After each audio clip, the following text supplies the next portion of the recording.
What is up, everyone? Back at you again with another video, and here we are today with the episode 10, 11, and 12 summary video.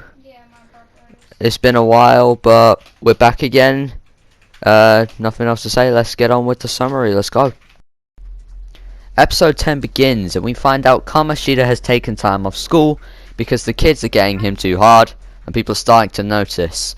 I visit the school library where all the books are mysteriously named after our personas. Never heard of a persona called Speed Reader though. I hang out with Ryuji, and this guy uses big boy language before Ryuji does. But the newfound F-word pass gives Ryuji the motivation to get to rank 3, which allows him to sometimes get a free crit in battles. I also start Sojiro's social link so I can make SP restoring coffee, and it's at this point that I get a phone call from my man Trash Boy.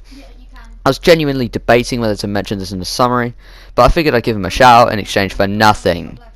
Next day is the first day that home shopping is available. Some of these items are actually very beneficial. I bought a pack that has HP and SP items. Joker somehow managed to sneak a cat into a movie theatre, but this seems to pique his interest, but unfortunately I couldn't answer my favourite movie genre because sweet time wasn't an option. Arn gets called on in class and asks me for help, and as it turns out, Bossman that Snap actually managed to get me some charm points.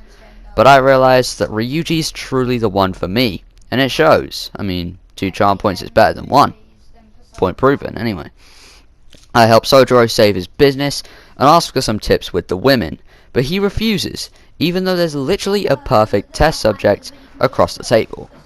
But it seems Ryuji's not the only one with daddy issues, because she who shall not be named yet has, well, all kinds of issues.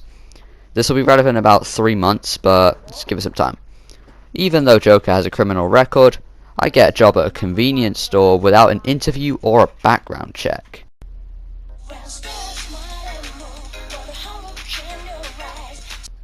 Working at the flower shop gives me rank 2 kindness, meaning the path to sleeping with Arn begins.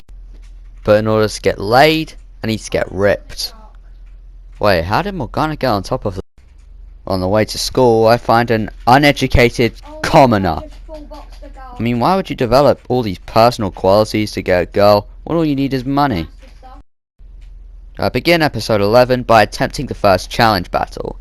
These battles give you rewards based around a score system that varies each time you do a new fight.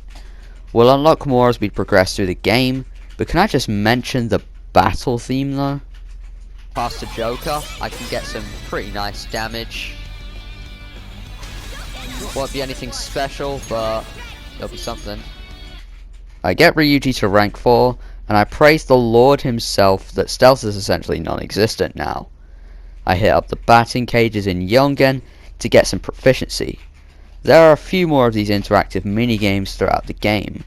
For that extra touch of proficiency, I prepare more lockpicks for future palaces. I also work at my job to get more cash, because Joker's never been broker. I make some coffee for SP, and Kamoshida deals out one last dose of PTSD. Now that Nonsori is no more, the gang plans a celebration, but all I got from this cutscene was a lot of confusion when Arn pretended to know what compound interest is.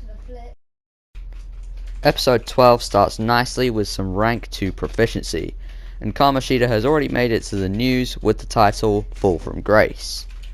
Is this talking about Kamoshida or Shiho here? Anyway, I study in preparation for exams, and a chat with Sojiro somehow led to me calling Sai Siri/Google/Alexa. I sell Kamoshida's medal, but the feds show up, so a Y gives us a gun and sends us on our way. Arn phones us up just to comment that the news on Kamoshida is getting more coverage than her chest, and Morgana makes a right case for himself when he acts like he's eaten anything but cat food.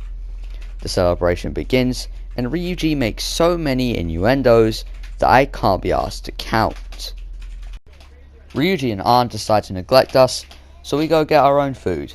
We also decide to listen in on people trash talking the Phantom Thieves. Morgana gets distracted by a bunch of food he's never eaten, and the closest thing to a mukbang in Persona history happens.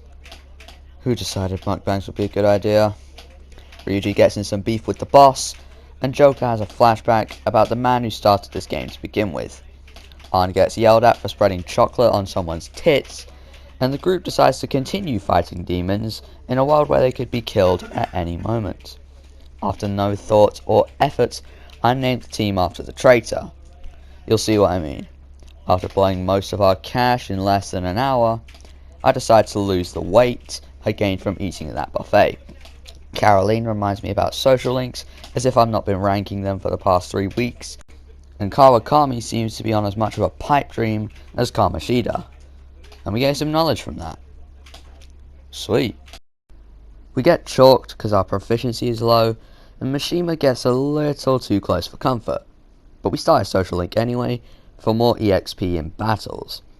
Ryuji and Morgana have the most questionable beef in history, and that's the end of episode 12. Cheers to you all for watching, bye bye.